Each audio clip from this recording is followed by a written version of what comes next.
चतुर्भुजम् प्रसन्नवदनं ध्यायेत् सर्वविघ्नोपशान्तये। नमो नारायणाय। कायेन वाचा मनसेन्द्रियैर्वा बुद्ध्यात्मना वा प्रकृते स्वभावात् करोमि यद्यत् सकलं परस्मै नारायणायेति समर्पयामि।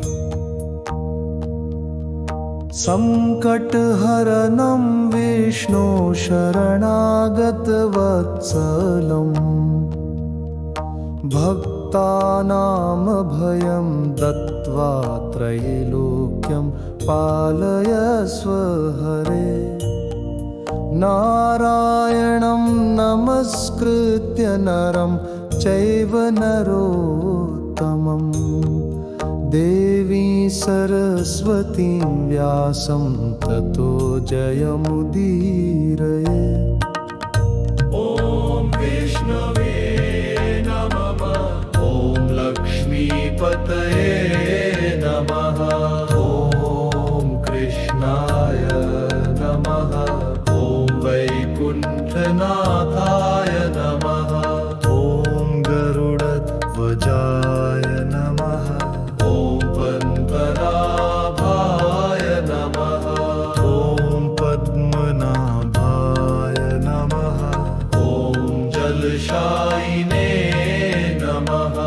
ॐ सर्वेशाय नमः। ॐ वासुदेवाय नमः। ॐ संकर्षणाय नमः। ॐ प्रद्युम्नाय नमः। ॐ अनिरुद्धाय नमः।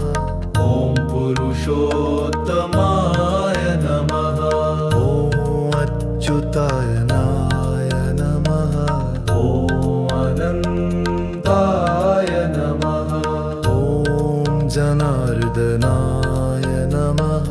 ॐ उपेन्द्राय नमः।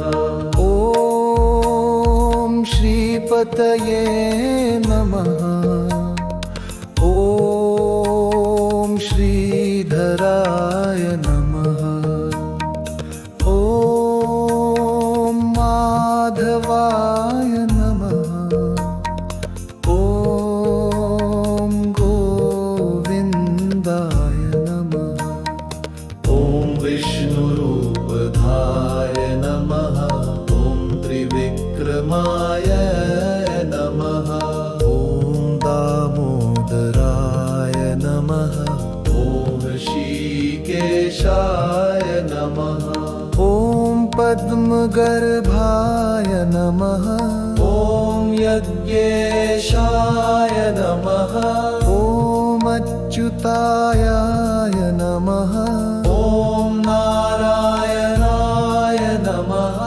ॐ श्रीविष्णवे नमः।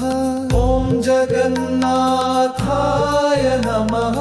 ॐ वेदात्मने नमः। ॐ वेदवेद्याय नमः। ॐ भूतभावनाय नमः। परात्पराय नमः। ॐ परात्परे नमः। ॐ परपरने नमः। ॐ परब्रह्मणे नमः। ॐ सर्वेशाय नमः। ॐ योगेशाय नमः। ॐ योगनिधये नमः। ॐ सर्वकर्मणे नमः। ॐ सर्वधर्मणे नमः। ॐ सर्वज्ञाय नमः। ॐ सर्वज्ञाय नमः। ॐ सच्चिदानन्द विग्रह। ॐ सच्चिदानन्द विग्रह। ॐ अनिर्देश वपुषे नमः। ॐ विष्णवे नमः। ॐ सच्चिदानन्दरूपिणे नमः। धर्मसेतवे नमः। ॐ वेदगर्भाय नमः।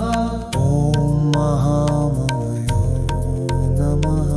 ॐ सर्वज्ञाय नमः। ॐ सच्चिदानन्दरूपिणे नमः। ॐ धर्मगुप्ताय नमः। ॐ धर्मसेतवे नमः। ॐ सत्यभाषीय। ॐ सत्यभयाय नमः। ॐ सत्यपराय नमः। ॐ सर्वेश्वराय नमः। ॐ सर्वदृष्टये नमः। ॐ सर्वदृष्टये नमः।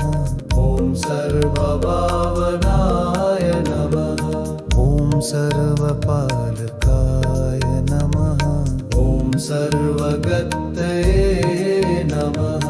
ॐ सुराधिपाय नमः। ॐ सुरार्चिताय नमः। ॐ सुरवन्द्याय नमः। ॐ सुरप्रियाय नमः। ॐ महते नमः। ॐ महापुरुषाय नमः। ॐ महात्मने नमः। ॐ महामेहे नमः। ॐ महेशयानाय नमः। ॐ त्रिलोकनाथय नमः। ॐ सत्यव्रताय नमः। ॐ सत्यभाषिणे नमः। ॐ सत्याशिने नमः। ॐ सत्यभराय नमः। ॐ सत्यपरणाय नमः। ॐ सर्वेश्वराय नमः। ॐ सर्वदृष्टये नमः। ॐ सर्वभावनाय नमः। ॐ सर्वपालकाय नमः। ॐ सर्वगतये नमः।